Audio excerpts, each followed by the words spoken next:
Brijesh sir, मैं सवाल लेकर आपके पास आने वाला हूं, लेकिन जरा देखिए रूस के प्रहार से यूक्रेन किस तरीके से बर्बाद हुआ है। आपके सामने मैं ये रख रहा हूं, यूक्रेन को जो नुकसान हुआ है उसके पुनर्निर्माण में जो खर्च हो रहा है वो कितना है, यूक्रेन की जीडीपी कितनी है, इनके बीच का डेफिसिट, इनके बीच का गैप कितना है और क्या स्थिति आगे दिखाई दे रही है। यूक्रेन के रिकंस्ट्रक्शन को लेकर क्या सोचा, हालांकि अभी तो युद्ध चल ही रहा है। यूक्रेन को नुकसान हुआ है $57 बिलियन का, रिकंस्ट्रक्शन में जो खर्च आने वाला है वो $350 बिलियन का है और यूक्रेन की जीडीपी है $200 बिलियन।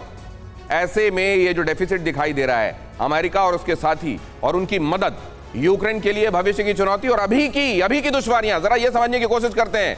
पुनर्निर्माण में जीडीपी का लगभग 1.5 गुना, 1.6 गुना प्रिसाइसली ये खर्च आने वाला है। ब्रिजेश सर, ये स्थितियां, रूस आतंकवादी है, ये स्टेटमेंट ज़ेलेंस्की का, आपकी टिप्पणी।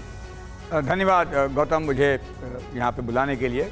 इस स्मार्टफोन के युग में भी ये फोटो स्टूडियो बना के साल में 30 लाख कमा रहे हैं। आपको भी ये कमाना है, उनसे सीखना है तो फ्रीडम ऐप को अभी डाउनलोड कीजिए।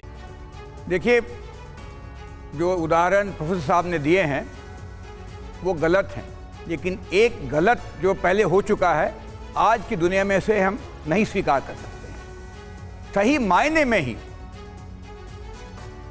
किसी देश की सैंक्टिटी को तो उल्लंघन करना और उसके अंदर सेना भेजना तो एक समाज आज का नहीं मानता है। और दूसरी तरफ देखिए, पिछली लड़ाइयाँ चलती रही हैं, हाल में हमने देखा है इराक में, कुवैत में, अपने यहाँ भी कुछ दिन कुछ महीने चलती।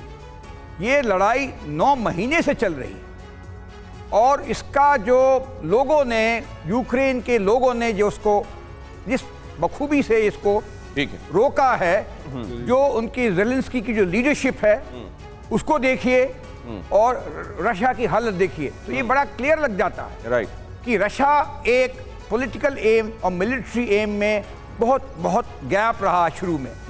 उन्होंने सोचा कि हम इसको कब्जा कर लेंगे यूक्रेन को विद इन नो टाइम, मगर मिलिट्री रिसोर्सेज ही नहीं दिए। तो कई सारे कारणों मिलेंगे जिसका ये कह सकते हैं आज के जमाने में Russia has wrong in entering Ukraine. Sir, लेकिन आपने ये जो बात कही है, two wrongs don't make a right, कौन सा ऐसा युद्ध है जिसमें सिविलियन की जान नहीं गई? और दूसरे, जब सिविलियंस को आप मिलिट्री में मिंगल कर देंगे, उनके हाथों में भी हथियार थमा देंगे, तो कितने वो नियम लागू रह पाएंगे जिनका आपने कहीं दस्तावेजीकरण किया है और जिसको कहीं आपने डॉक्यूमेंट के तौर पर रखा हुआ है कि ये रेफरेंस होगा वैसे हालात में? इस स्मार्टफोन के युग में भी ये फोटो स्टूडियो बना के साल में 30 लाख कमा रहे हैं।